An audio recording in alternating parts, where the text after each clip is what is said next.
So now I'd like to talk about the minor version of this exercise.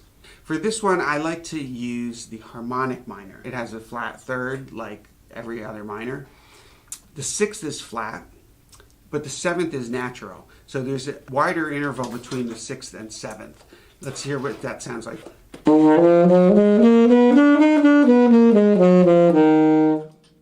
got a little mysterious quality to it. So we're going to use that as the basis for the scale in thirds.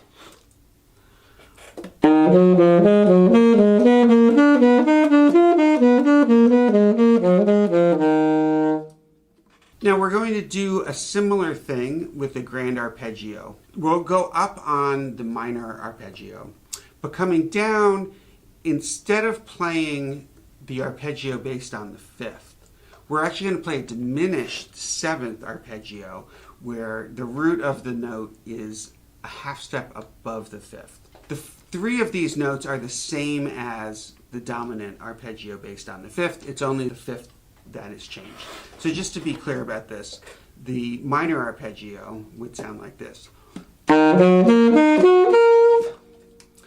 And then the diminished arpeggio going down, it starts on the same note that the dominant one did, which is the seventh.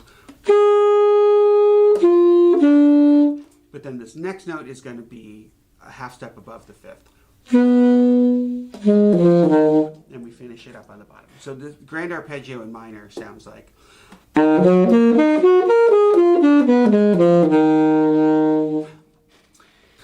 So the whole minor one together sounds like this.